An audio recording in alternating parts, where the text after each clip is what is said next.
Yeah, hi everyone.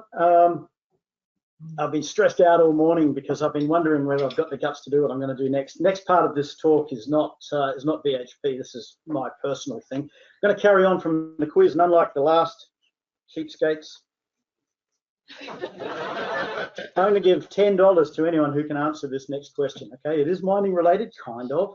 And it's in no way whatsoever related to this topic.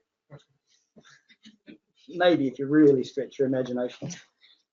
Okay, next Monday is the 14th of November 2022, and it's the 150th anniversary of an event of some significance to the West Australian mining industry. Anybody know what it is?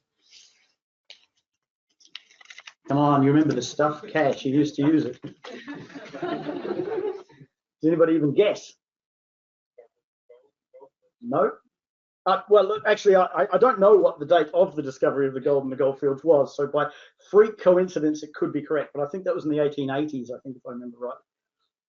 I'll be very impressed if anyone guesses it, because it's like... No, not the water pipeline, another intelligent, very good guesses, but it's more obscure than that. Sorry? Could be too, but that's not what I have in mind. I really don't know when the first go, but it was the first attempt to ever export any minerals material from Western Australia using a steamship. Prior to that, it had all been done with sailing ships, and so the SS Xanthos set out from Port Gregory, which is about 100 k's north of Geraldton, and it was very unsuccessful. Unfortunately, it had 83 tons of lead ore in it, and it sank. It was overloaded. And true story. If you would like to see the remains of the Xanthos, it's well worth a look. Go to the Maritime Museum in Fremantle. It's been the engine of the vessel has been recovered, and the story of the loss of the Xanthos well worth learning, just for fun, which is what I've done.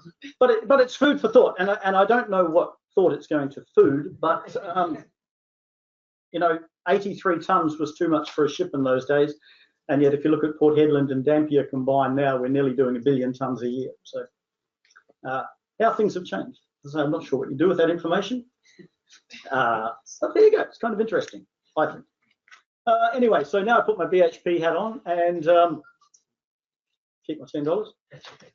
And we're going to go and have a little bit of a look at the development and the future of WAIO's geological recon system. Now, this was actually first presented in 2017, so the future of the system is now the past. But because BHP has quite strong constraints on what we can present, and I would have to, if I was to do a new presentation, I'd have to go through all the hierarchy to get it approved. I just went back to this one because it's already publicly approved, and it's just as relevant now as it was then, and we can talk about the things that we've managed to do and what we haven't managed to do. And it follows on nicely from Raylene's talk, which is all about carefully defined factors that we're going to consistently calculate in the same way to gain business intelligence and insight into the health of our business, and in particular the models and our capacity to deliver to market, just as Raylene said, what's in those models, and make sure that our shareholders' interests are being properly met. And there'll be some points along the way that we can talk about, and hopefully some questions that come up. Man, that's a big slide. It's been a long time since I've looked at this, and strangely, it's only the writing's only up there. I'm not in presenter mode or something. No, I don't know why I didn't go up in presenter mode. Oh, it's going to be a bit difficult, isn't it? I'm going to have to read all that. Oh well, you guys read all that. I'll go and get a cup of coffee.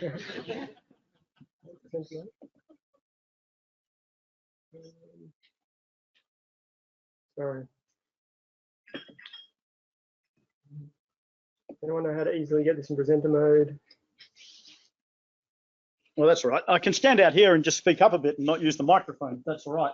So in BHP, Geological Reconciliations compulsory activity for all of our mining operations.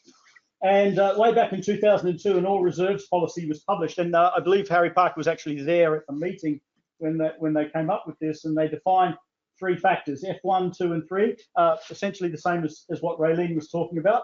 and these must be reported at least annually for each BHP operation. And in fact, now with the standard in place, the standard is at least quarterly. Each factor is a predetermined ratio between the tonnes and grade, quality estimated by a model or an appropriate measurement point. And we use these to provide a check of the validity of the models used to generate our resource and reserve statements. That's important. We don't use them as a check of the resource statements. We use them as a check of the technical performance of the model. There's a subtlety there, but that's the model that is used to generate the statements. And we also use to check for inefficiencies within the mining cycle, such as dilution and ore loss that have been discussed earlier today. So we have responded to this, Iron Ore has responded to this requirement by deploying a reconciliation tool that calculates reconciliations for the whole of WAIO. Now, in order for BHP to give me permission to present this to the public, I can't reference the name of the commercially available software. And I can't let you know what the software is or reference the company that provides the software and the invaluable technical support to the software. So I will leave that in its little black box and you can guess what it is. So this talk will briefly, I'm probably already gone a little bit, I tend to, so Irish descent, see, I tend to say more words than you need to.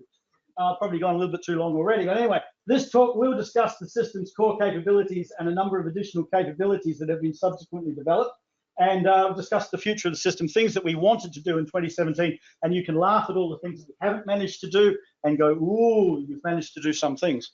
This is still not working, pal. Look, if this was studio, I could probably help you, but yeah, that's all right. Are we there?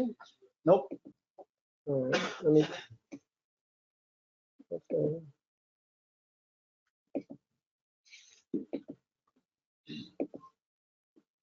I've said it many times before. Yeah. Forgive me if you've heard this before. I don't have particularly much fear of public speaking. I have a complete blinding terror of public computing. So I'll let these guys do the public computing. Ah, here we go. Okay, so our corporate factors, BHP's corporate factors is calculated for tonnes and each major analyte. In the case of iron ore, we have nominated. We could nominate as many as we like, but we have nominated iron, phosphorus, silica, alumina, and lost on ignition materials, typically the hydroxyl ions attached to the iron.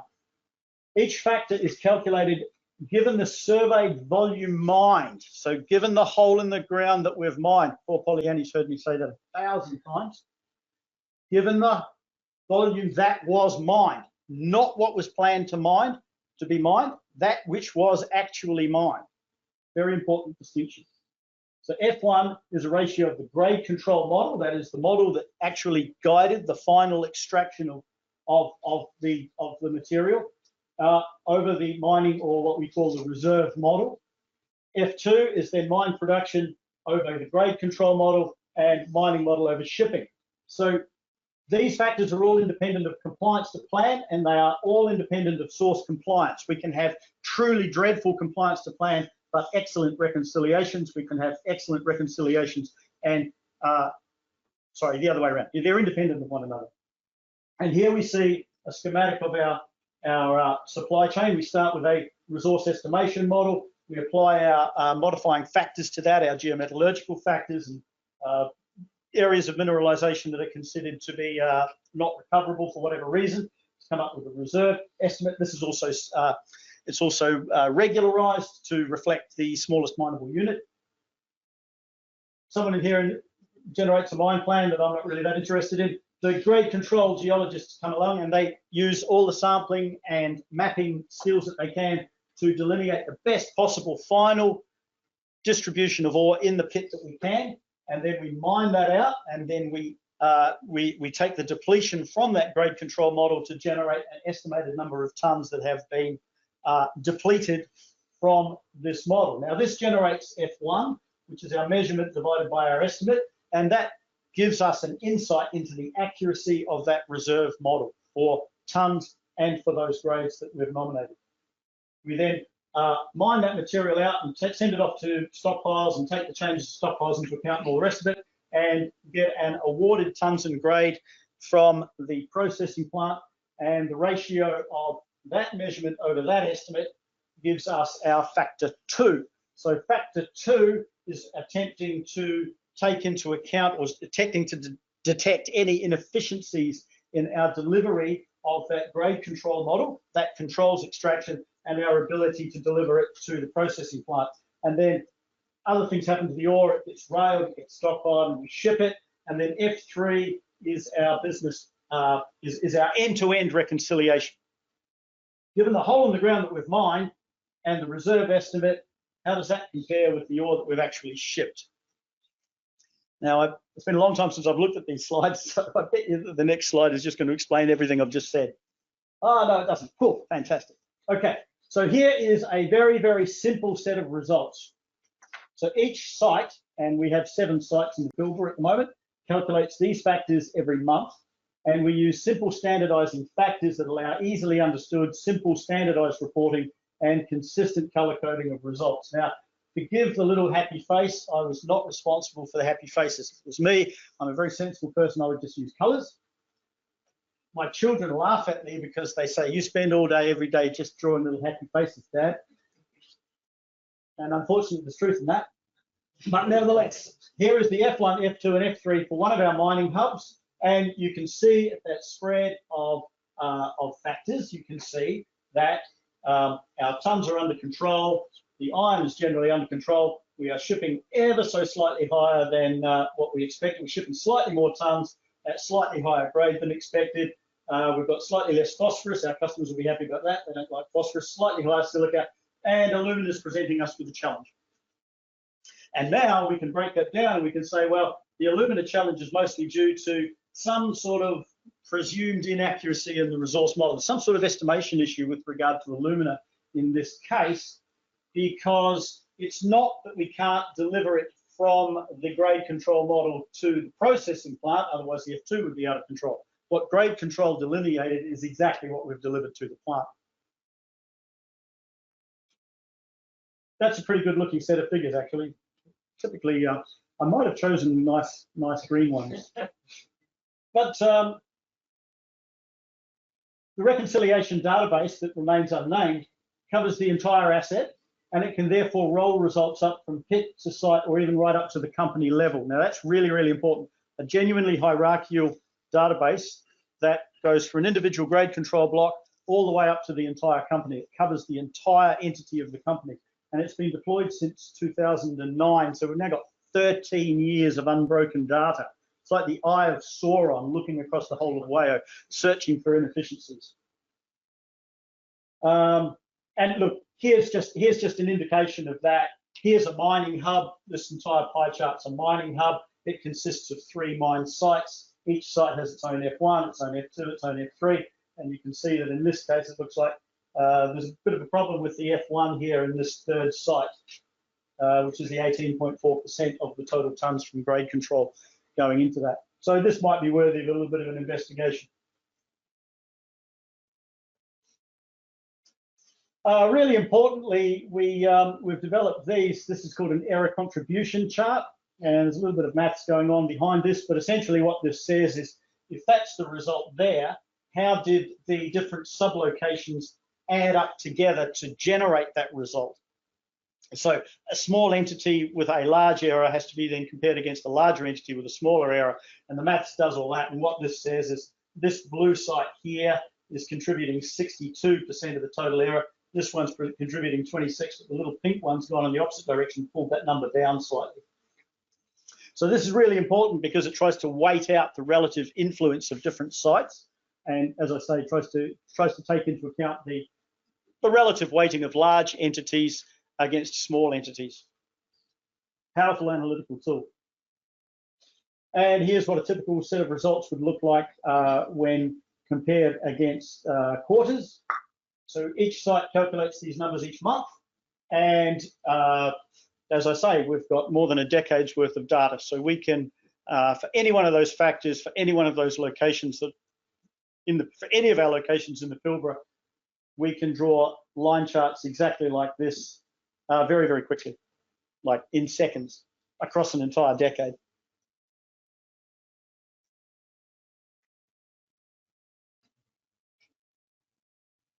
Oh, additional capability. How am I going for time? Right. No idea. We're doing okay. Okay, so when the system was originally rolled out in 2009, the initial focus was on what we call head grade reconciliations, which is total tons and grade. But if you're familiar with iron ore, you'll know that there are two distinct types of products that come out of iron ore after they've been processed and screened. One's lump and one's fines. And there's a geometallurgical team that spends their lives trying to make algorithms that predict into the reserve what that split will be. So in 2015, 2016, thereabouts, we made a major uplift to the to the capability of the system to not only do total tons, but to also do fines, lump and fines estimations. So here we can see that we've used exactly the same format for data, very, very similar logic for F1, 2, 3 definitions. Essentially, it's exactly the same. And what we're doing is we are looking for inaccuracies in the estimation of fines in this case. We do the same for lump. And the F2 is the delivery of the fines processing plant, and F3 is end-to-end across the supply chain. What's the business case like for this location? This really has been a turning point for the validation and the improvement of geometallurgical algorithms. Geometallurgy, in the case of predicting lump and fines, is something of a dark art.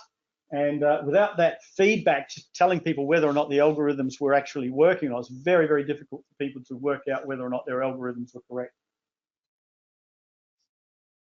Here's another one, reconciliations by product. Because we can now calculate lump and fines reconciliations to the system, we can also report F1, 2, and 3 values for each one of the product streams.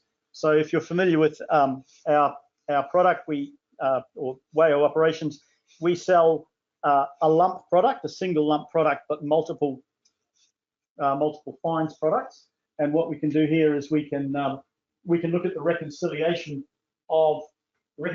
performance or the model performance against the ships that are sailing. So each one of these dots represents a cargo going out on one of our ships, none of which sank, unlike the Xantho.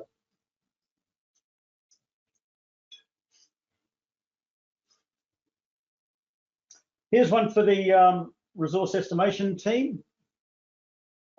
This is, we've also developed the capability to calculate F1 factors for each of our resource classifications.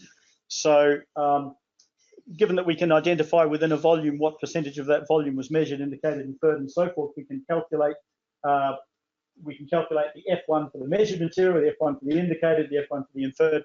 We have our own internal referencing here for potential, which is material that the company is interested in, but is not well enough constrained to go to market or to be put into our resource and reserve statements. And so we can get feedback on that. And other just means this is ore that was recovered. It was not expected at all, wasn't in the current resource model. And so what you see here is that typically the least error is contributed by the measured simply because it's the best constraint. So, and what this does is it gives the resource estimation people very good feedback on whether or not their classifications of measured, indicated, inferred are defensible or not, whether or not they're rational, whether they're performing as expected. Very happy to say that we are. If anything, we're probably too conservative. Measured material probably is very well constrained for F1 as a general rule. It's almost always a green, which means within relative 5%. Here's a cool thing, outlier detection. We decided that we had a huge amount of data reference points across a whole bunch of different types of data in this rather large database. So what we thought was, if you looked back for a certain amount of time, you could calculate a moving average going forward, and then each new value that's calculated or measured, you could then compare that against 3 standard deviations against the historical performance, and you can determine whether it's an outlier or not. Now, if something's 3 standard deviations different to what it's been in the past on average, it's probable that something has either, one, changed in the data set, something has changed to decisively move that number more than just random variation, or perhaps there's a data validation issue. So this is really, really valuable for us. The other advantage with this is that you can plot 3 standard deviations either side, and you can see whether over time your control, your statistical control on each one of these variables is improving or deteriorating, which is an aspect of the operations that are generally overlooked in mining companies. Not just is the number improving or not, but is the variation around that number improving. I think there's a big future for people with an interest in statistical process control in mining. There's so much data that's generated, and there's a huge amount of information that has been generated by people in the manufacturing area in particular on what constitutes controlled performance and uncontrolled performance. If you ever want to look into that, look into things called Nelson rules. I'm not here to talk about Nelson rules now, and I'm probably not the person anyway, because it's not my field of expertise. But this kind of stuff I think is really valuable. More addition, yes, reconciliation risk assessment. So the question is, I've given talks along these lines many times to people, and there's always someone in the room at the end of it goes, how do you calculate a forward-looking reconciliation? Well, in case you didn't notice from the start of my talk, I have an interest in history.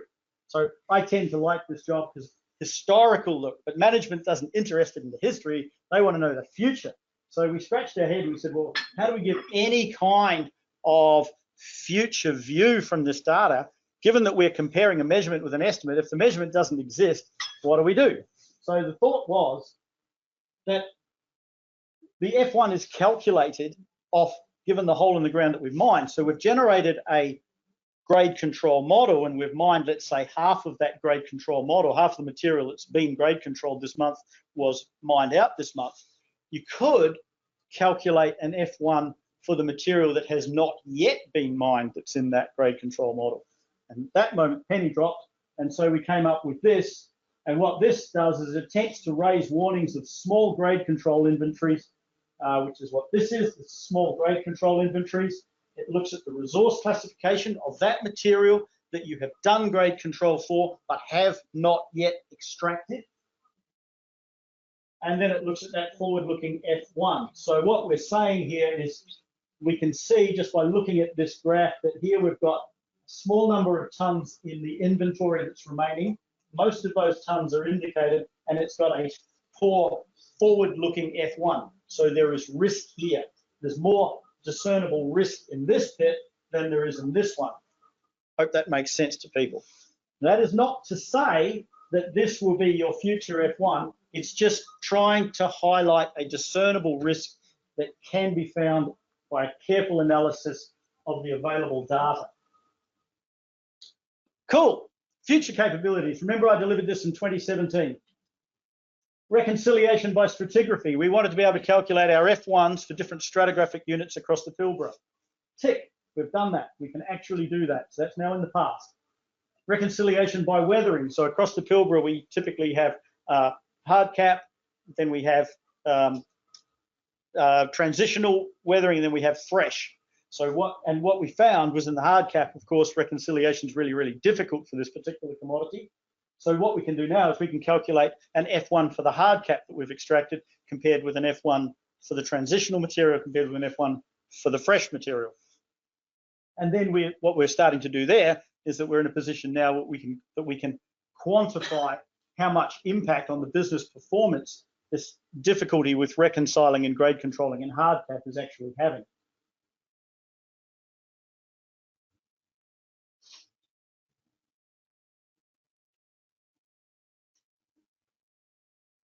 Yes, so we now have a very large, highly organised, well-validated data set.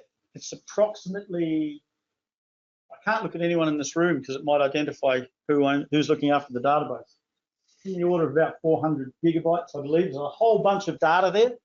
And so what we're looking to do in future, we have not yet done this, is we want to start looking at much more flexible, sophisticated dynamic reporting tools, you know, the dashboards and those sorts of things that are so typical of modern software. And we want to calculate reconciliation risk profiles for future mine plans. So the idea would be to say, in the past, whenever we mined this type of geology at this depth below surface, at this rate, we found that we got a poor F2, that kind of thing. So then you compare those historical performances with what's planned for the future in order to try to discern in advance high risk areas of the mine plan. Haven't done that yet. To conclude, deploying a well-designed, well-governed, expandable reconciliation system to meet standardized reporting requirements gives a mining company a tool that can provide highly valuable insights into both its models and its operations. Do you agree? Yes. Yes. On the record. By incrementally expanding the core system's capabilities, we didn't deploy all of this straight away. We've deployed initially, it was just for F1, F2, and F3, and we've built that up over time. It can become a powerful, multifaceted business analysis and reporting tool, etc., etc., etc. By exposing the data set to model and analytical tools, we want to move this data set forward in the future. So BHP, West Australian Iron Ore in particular, is fully committed to this process. We're continuing this process and we're continuing to improve it. And what would be great is if 5 years from now I can come back and show you all the cool things that we've done in that time, maybe even sooner. I think we're now open to comments and questions. Ray, you have to stand up because you said we were sharing the questions.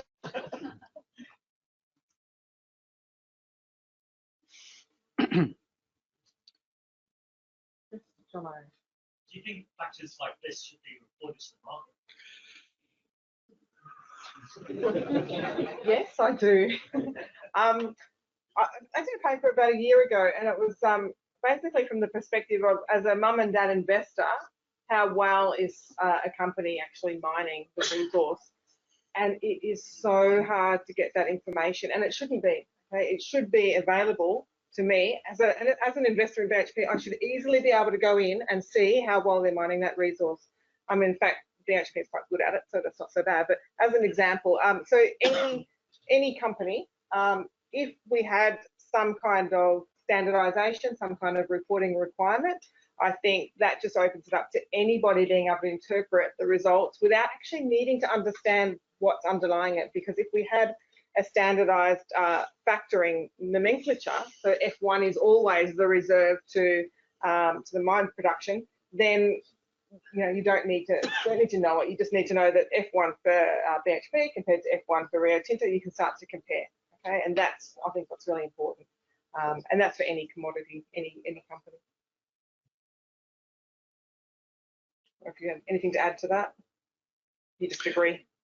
Just agreeing. Anything else? Yes. I'm just interested in continuous improvement. You have a system at BHP for reconciliation actions and communicating improvement. Yes, we do. So one of the things that we have is called a reconciliation action item register. It's BHP. But to be fair, so reconciliations generate certain actions that have to be taken, and they're categorized into one of three different things. An investigation, an improvement, or a risk mitigation. So one of three things. So a new action comes up, somebody suggests that we do something about something. So that comes to me and my boss and I. In fact, actually there's a public meeting, if you like, a WebEx meeting. Anyone in BHP can come to it once a month, and we discuss each of these items, and they get categorized as either an improvement, in which case they go into a value compared to ease matrix. So honestly, so much management. But anyway, not here to criticize my employer. It's all perfectly rational. It goes into a value ease. So if it's easy and it doesn't take much effort, then it goes to the top of the pile. If it's difficult and of little value or perceived value, it might drop off the bottom, somewhere else in between. So that generates a priority list for improvement actions. Investigations will be investigated and may or may not generate recommendations as to what the operation must do or what the resource estimation people want to do, because that's not reconciliation problem, that's a problem with the model or a problem with the operation, if you follow the difference. And the third thing is a risk mitigation action. So a risk mitigation action goes into another matrix, which is probability against impact, and that's an official BHP recognition of those two variables. So that's the same matrix that all of our financial risks go into, and all of our safety risks and so forth goes into, and it generates a number. So that also prioritizes the actions. So a high risk, high probability action will sit up here and will be screaming for attention. A low risk, low action, low probability action will be sitting down here, and people will be pretty relaxed about that. And that gets, I have to then present that to management once a quarter. That was probably more of an answer than you wanted. Actually, if I might say that, one thing that I would say is really good about reconciliation and about using a consistent, commercially available, fully supported reconciliation system is that the results are consistent over time. So one of the aspects that's sometimes overlooked with reconciliations is this system provides some sort of assurance as to what's going on when other people improve other things. So we've been through an unusual period in WAIO over the last 3 years, and I say this advisedly, right? Because people always say, "Oh, our operation's been through so much change recently." Well, change is normal, you know. There's always a certain amount of change. There's always a certain amount of disruption. But West Australian Iron Ore, on the technical front and on the computing front, has been through ridiculous amounts of change in the last 3 years. And one of the things, coming back to statistical process control, we are able to provide through these numbers some assurance to management that despite changes in the grade control system, resource estimation methods, sampling methods, software all over the place changing, all that stuff changing, we've still got things under control. And people sometimes say to me, what's the dollar value of all of this? Is like, the dollar value of this is, if I was running this company and we didn't have these numbers, I would not be able to sleep at night because we would be blind. We wouldn't have it. We're made this just because of the amount of change going on. So are the results in 2022 comparable to the results in 2017 before all this change? Have they improved? Have they got better? And yes, they are comparable, and I'm happy to say, generally speaking, they're better now if ever. We're doing than what they were before. So the change has actually been beneficial. And I'm rambling now, but you can imagine, like, all this change produces all this noise and all this racket and all this protest and all this confusion. But at the end of the day, you can table the numbers and you can say, actually, look, the result of the change is positive. Because you can see that that number that's been consistently calculated the same way each month has improved at a strategic level. If I might smash my gavel on the hat, people do a lot of reconciliations work on a tactical short time frame. I don't view this as a tactical process, it's a strategic process. People want to do shorter and shorter and shorter reconciliation periods. I've heard of people who their KPI is to have the recon calculated within 24 hours of the end of the month. Otherwise you lose your job. Well, who's going to be making a decision, on a serious decision, on that kind of time frame of data?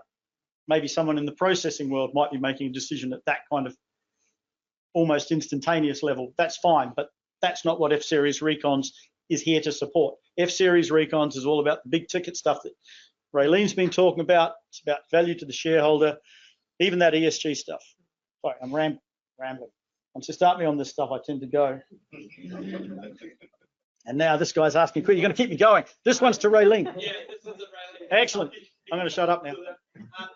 I love how you work the R2 countdown to RA and RB. I think it's important to look at those differences, but just a shameless plug, right? If you were reconciling on a site where we have a formula policy and you could actually get unique grade and ton data for the accountability of the drill and blast team from grade control, as well as through a fleet management system, get accountability of loading and loading's accountability of the ore, and finally haulage's accountability to the crusher. Now, how would you incorporate that into an R2 type system to look at those accountabilities across the mining operation?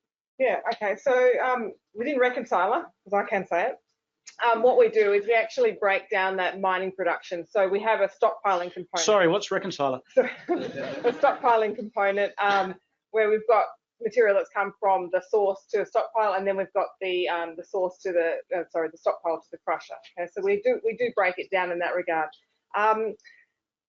With different models, so you know, we don't always just have a resource or reserve and a grade control model. You know, as I say, you know, if you brought in another model like that muck pile model, you could actually do another comparison there. So you could be looking at your grade control model and then looking at your muck pile model.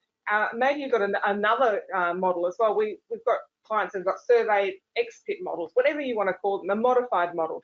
You can have as many models as you want.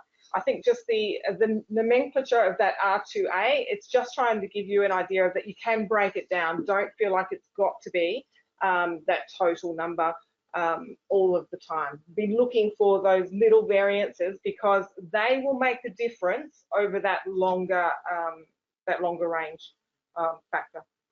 I love the standards you're trying to implement. I think the nomenclature, I feel like I can better describe the data we have. Yeah, I like it. Just like I said, that diagram for me, it speaks 1,000 words. Like I don't have to try and remember. I've just got that in my head and I can easily talk to it. And I think that, you know, if you're trying to convey a message to your fellow colleagues, then that's the message. It's the diagram so that you can actually label and follow what you've got. And as I said, you don't necessarily have to have the labels as I've got them. And Reconciler will in fact let you label anything because there are no standards yet. Okay, that's the problem. But we're ready to go. As soon as they are, we can lock those down. Do we have anyone here from Red 5, the mining company Red 5? So that's a real shame because I'm looking forward to them getting R factors so you can have R2 and Red 5 and I can make endless Star Wars jokes. But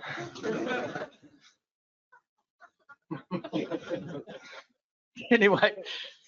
Any other questions? Sorry, one more. I'm just wondering if you've got any visual component to your reconciliation plan. Yep, so within Reconciler, we do have like a 2D plan view, but we do reconcile against different spatially. So spatially by bench, or we break it down into further if you want, or we can go up, as well as temporally. So obviously, you know, if you want to do it over a month or a quarter or a year. The 2D really does only fit an open pit at the moment, and what we need for that is the polygon shapes. Okay, so the markup shapes, we import those as a string file, and then we can actually overlay that with what's being mined. At all cases, though, we do track what's being planned to be mined against what's been mined. So planned versus mined, and not mined and planned, all of those metrics. So I think the fundamental, so what we haven't talked about is the actual planning. If you're not following the plan, what are you doing? And that is often the problem with your reconciliation. You haven't followed the plan.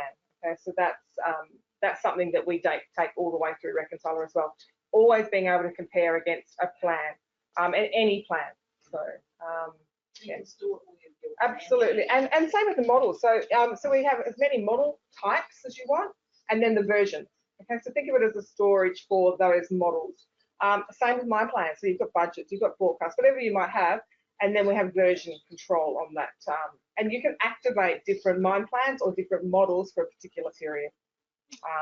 So you can then compare your versions as well. So maybe you've got 2 resource models or 3 resource models. You can actually compare any of those against each other, against the actual mining or what's going through the plan. So, yeah. In the BHP space, we have a separate compliance to plan process that mine planning people look after. And so we've decided F1, F2, F3 is strictly geoscience. It's test of the models. And we would ideally like to get the 2 presented side by side. And we used to do that, but the 2 have drifted away. But yeah. Following that, if you use StudioIM, which we do as well, Nicholas, we use StudioIM and soon Reconciler, they're going to develop something for us, right? That's right. The usual for us is StudioIM. Yeah, so there's a lot of opportunities, obviously with Reconciler only being under the Datamine umbrella for a couple of years now, but there's a lot of opportunities to integrate with the Datamine products. So just to make that, to take out any of that human intervention at all and getting the data into Reconciler, we do like to automate as much as we can. And take that spreadsheets away from people, take away that saving things in the shared folders. So, you know, we're looking at lots of integration points with the other solutions. Yeah, just on that, I mentioned earlier we've got 13 years of data or whatever. I think it's about 350, 400 gigabytes or something of data. I believe it's true to say that not one bit or byte of that data has been manually entered. It's all come in through automated interfaces. And sometimes those interfaces make you want to do this, because computers talking to computers is a challenging thing. But really that's a critical aspect of maintaining the quality of that data source. Sorry. Forward looking at one that you Yep. talked about in the sense of, well, it was the idea of germinated but wasn't yet applied. Have you applied it at all? Oh yeah. Oh yeah. Yep. And what yeah, really happy that we've done it. What happens is, you know, crisis response. There was a crisis, and so a particular person in our company who was like very high up wanted forward-looking reconciliations, not really knowing what he or she was asking for. So we said, well, how much money is available? And I went, well, money's no issue. I shouldn't say that. That's not true, actually. That is not true. But, you know, we had a license to, yeah, there was a fair bit of propulsion behind that. And so what happens is, what tends to happen with these, there's a lesson in this as well, right? Because that's a non-core product, non-core part. It goes through sort of cycles of enthusiasm, like there'll be an emergency, so everyone's after that number, so they're all asking me what it means and how do I get it and which report do I run and all that, and they'll do that for a couple of months, and then, you know, grass grows under their feet and they go and get interested in something else. There's some other crisis. And that is actually another core part, key part of the importance of a system like this that runs whether anyone's looking at it or not. It doesn't just run, it requires constant attention and love and care. But regardless of what's going on in the business, these numbers get calculated. Yes? So you suggest the R factors plus or minus 20%. They're sort of tier 1 operations, so that's probably a reasonable indicated resource performance. That was F factors. Yeah. So what do you suggest the reserve factors? Oh, look the same. Yeah. Oh, absolutely. So obviously, you're just trying to improve your estimate at every stage because you've got more information, or you're putting in those mining practices, and those learnings that you've got. There's no right or wrong answer. The idea is to be getting the best estimate that you can at any point along that mine value chain before you start getting those actuals. Okay, it's getting the confidence in your estimates to match those actuals, not match one-to-one, but matching, getting closer. I would always expect the reserve model to have a better performance than the resource model. Okay, I would also expect the grade control model to have a better performance than the reserve model. As you get more information, you should be getting closer to what you're actually mining. That's just what in your experience. A lot. What do you suggest is yeah. Some of it's operating well. Yeah. Look, I'd be really happy with a plus or minus 10%, and it can be either way. Okay, it's not it doesn't have to be a positive or a negative. Whether that's realistic or not, and every deposit is different because you've got different ore bodies. We look at different commodities as well. Obviously, gold's a lot harder to get those estimates right compared to the bulk commodities. So it really does depend. But what we do within Reconciler is we let the site determine the tolerance that's acceptable. So we'll flag, you know, as Steve has the green, the orange, and the red. We can do something similar where you can actually set the tolerances, and as soon as everything starts to look green, then you close those tolerances down a little bit more and keep trying to improve. So it's always about trying to improve over time, and never looking at 1 month's worth of data at a time. Always looking backwards to make sure that the trends in the data are actually improving over time. So I guess back to Jonathan's questions. Yeah. Maybe that's the simplest way to talk to number of shareholders. This month it was plus 2%, last month minus 3%. Right, I'm going to stop you there. I'm passionate about this. Never report recon factors as percentages. Never. Because I'm producing at copper at 6% and my reconciliation has improved by 2%. it is just a ratio. So Always report them as a ratio of measurement over estimate, dimensionless ratio. Sorry to jump down your throat like that, but it is so open to, it's the one thing that I would say if there's going to be a global standard, that's the one thing, because otherwise you end up with percentages of percentages. When we're dealing with lump fines, we're dealing with a percentage. Sometimes we're calculating like what percentage of lump we thought we were going to get out of what percentage of material. So it's a ratio of a ratio expressed as a percentage. A percentage of a percentage expressed as a percentage, your brain will explode. It will be a safety issue. There will be brains exploding all over West Perth. Very, very difficult. So always measurement over estimate, and that means that if the measurement is higher than what you estimated, your factor will be higher than 1. If it's measurement over, if you measure less than you get, it'll be less than 1, and always as a dimensionless ratio. feedback. Thank you.